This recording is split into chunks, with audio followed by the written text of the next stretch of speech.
আমরা এই আরজিকর কাণ্ডের ধর্ষণ এবং খুনের প্রতিবাদে বহরমপুরে আমরা মহামিছিলের ডাক দিয়েছি।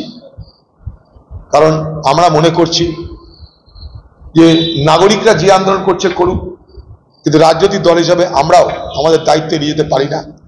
তাই এর আগে কলকাতায় করেছি, এবার বহরমপুরে করব, তারপরে সিউড়িতে করব, তারপরে শিলিগুড়িতে করব, তারপরে পশ্চিম মেদিনীপুরে করব। পরপর পরপর আমরা এরকম করতে থাকবো।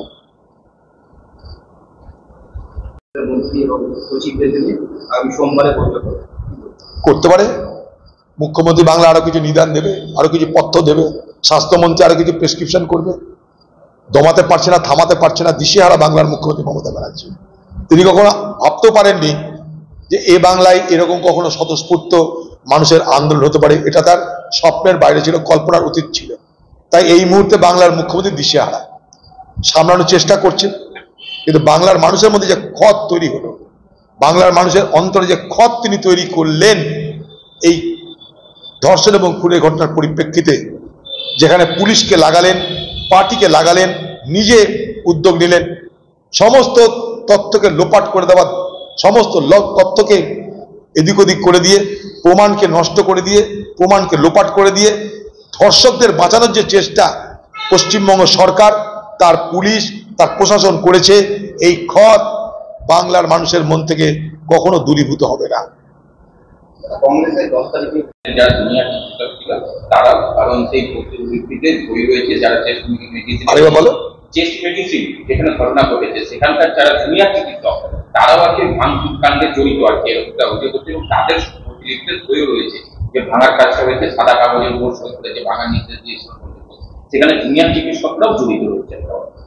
দেখুন, জুনিয়র চিকিৎসক কারা জড়িয়ে আছে জানা নাই, কারণ জুনিয়র চিকিৎসকদের মধ্যে এই যে সন্দীপ ঘোষ, সেও তারা নিজস্ব টিম তৈরি করেছিল, তারা নিজস্ব বাহিনী তৈরি করেছে যারা সন্দীপ ঘোষকে রক্ষা করতো। এখানটাই সন্দীপ ঘোষের বিরুদ্ধে কেউ আন্দোলন করতে তাদের উপর হামলা করতো।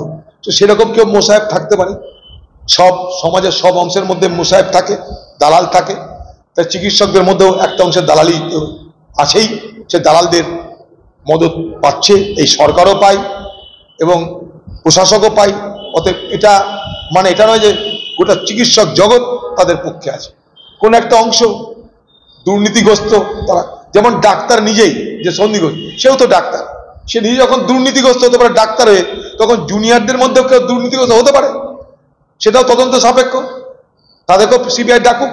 কিন্তু আমার কথা হচ্ছে এই তদন্তকে লঘু এবং এই তদন্তকে ধীরে ধীরে ধীরে ধীরে কামদুনি বা হাঁসখালি করবার চেষ্টা যেন না করে বাংলার মুখ্যমন্ত্রী। ওরা চেষ্টা করছে এই আন্দোলন, এই খুনের ঘটনা সবকিছুকে অন্যদিকে নজর ঘুরিয়ে দেওয়ার জন্য।